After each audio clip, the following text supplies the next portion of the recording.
those who are concerned with cleansing this connecting link so that you become more and more in rapport with or in harmony with this field of intention. And the more you're in harmony with this field of intention, the more you are able to do all that this field of intention is able to do.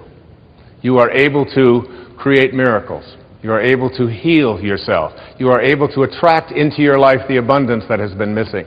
You are able to find the right people and have them show up exactly on time. Because that's how the universal source from which all things and all people originated, that's how it works.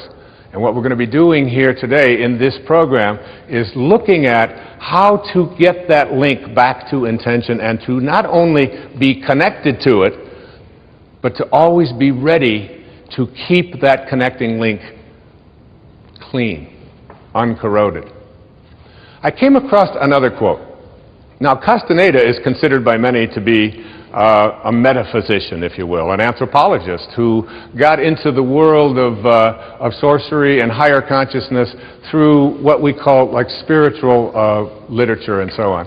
There's another man whose observations I came across that I want to share with you. And his name is Max Planck. Now you may be saying, who is Max Planck? Max Planck was given the Nobel Prize in Physics many years ago in Stockholm for his work on the atom. He, along with Einstein, was considered to be one of the greatest scientific minds on the planet. Now, these are the people who need hardcore data. They don't want to hear about hocus pocus and sorcerers and connecting to intention and all of these kind of things. It has to be something they can measure, they can see. These are the people who are what we call operating out of the left brain. And that is not in any way a criticism. It's something that allows us to make great scientific explorations and advances, of course, as people. And the study of the atom is something that can be used not only to make atomic bombs, but it can also be used to power all of the needs that we have on the planet for energy if it were put into the proper context. So, here's what Max Planck had to say. As he accepted the Nobel Prize, these were his words. As a man who has devoted his whole life to the most clear-headed science, to the study of matter, I can tell you, as the result of my research about atoms, this much. There is no matter as such. All matter originates and exists only by virtue of a force which brings the particle of an atom to vibration and holds this most minute solar system of the atom together. We must assume, now listen to a greatest scientist on the planet, we must assume behind this force the existence of a conscious and intelligent mind. This mind is the matrix of all matter. Now, that is very, very powerful evidence. One of the things that really intrigues me is this idea, and I heard it many, many years ago. I'm not even sure of the original source where I heard it, but it goes like this. When you change the way you look at things, the things you look at change. Albert Einstein once observed that you have the most fundamental and major decision that you have to make in your life is this. Do I live in a friendly or a hostile universe? Which is it? Is it a universe that is filled with hostility and anger and people wanting to hate each other and people wanting to kill each other? Is that what you see? Because when you see the world that way, that's exactly what you will create for yourself in your life. This is from great scientific minds. And the interesting thing is that this is not just a clever play on words, that when you change the way you look at things, the things you look at change. It's actually a very scientific thing, and I'm going to show you that in just a moment. I'd like you to imagine the following scene.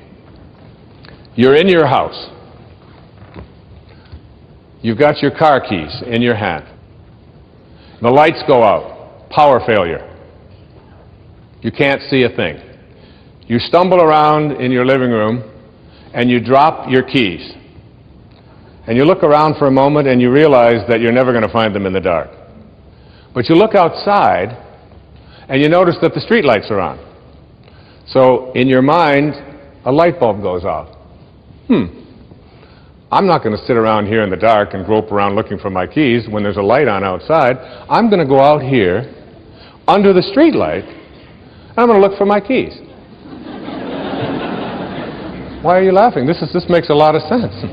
So you're out here and you're groping around and you're looking for your keys and you're looking and your neighbor comes along and says, "What happened, Wayne?" "Well, I dropped my keys." "Oh, I'll help you look for them." And the two of us are now down here looking for our keys. And looking. Finally he says to me, "Excuse me, but where did you drop your keys?" "Well, I dropped them in the house." He said, "You mean to tell me that you dropped your keys in the house and you're looking for them out here in the streetlight? Doesn't make any sense." And I said, "Well, it doesn't make any sense to grope around in the dark when there's light out here." Now you laugh and you think how silly that is, but isn't that exactly what we do when we have a problem, a difficulty, a struggle that is located inside and we're looking for the solution outside, someplace outside of ourselves? It would be like going to the doctor and telling him all of your symptoms. And the doctor says, "Oh boy, you've got a lot of symptoms." And he starts writing out prescriptions. You need a prescription for this symptom, you need a prescription for that symptom. And finally he gets this 4 or 5, and you go to walk out and you say, "Well, I'd like my prescriptions." He said, No, I'll give this one to your mother-in-law, and I'll give this one to your neighbor, and I'll give this one to your daughter, and I'll give this one to your father. I mean, you're the one with the struggles and with the difficulties, and expecting somebody else to change or something outside of you to get better in order for you to make your life work at this level that I'm calling intention is something you have to really take a hard look at. It's in here. We have to see, the question isn't whether I'm connected to this field of intention. The question is, how ready am I to keep that connecting link absolutely corrosion-free? I used to ask the question many years ago, from studying philosophy and teaching it for many years, who am I? Who am I? I'm pretty much at peace with that now. I really think that who I am is a piece of the divine source, disguised as an author and a father and a writer and someone who delivers these kinds of talks and so on. It's all a disguise. I remember when someone asked Mother Teresa, "What do you do every day in the streets of Calcutta?" She had a wonderful, profound answer. She said, "Every day I see Jesus Christ in all of his distressing disguises. I see the unfolding of Source, the unfolding of God, the unfolding of Spirit in all that I encounter." And I see it in myself as well. And I see that and know that. That's not the question that bugged me the most. The one that puzzled me the most is, where did I come from? Where did I come from? You ever ask yourself that question? I used to ponder that. I could remember I lived in a series of foster homes for a while when I was a young boy, until I was about 9. And I lay out in Mount Clemens, Michigan. I would lay out on the grass and I would look up. And I'd see these endless stars. There was an apple orchard out there. And I could just lie there on my back, and I'd just look up, and I'd say, where did I come from? Where did I come from? And it's not about reincarnation. I always liked Eleanor Roosevelt's response when they asked her if she believed in reincarnation. She said, "I don't think it would be any more bizarre for me to show up in another lifetime than it was for me to show up in this one." It always kind of made sense to me. You know? It's hard to figure all of this out. But where did I come from? Where did I come from? So you ask yourself this perplexing question, where did I come from? And most of us, when we think about that question, we come up with an answer. And the answer is, as hard as it is for us to even imagine, our parents did it. It's a tough one.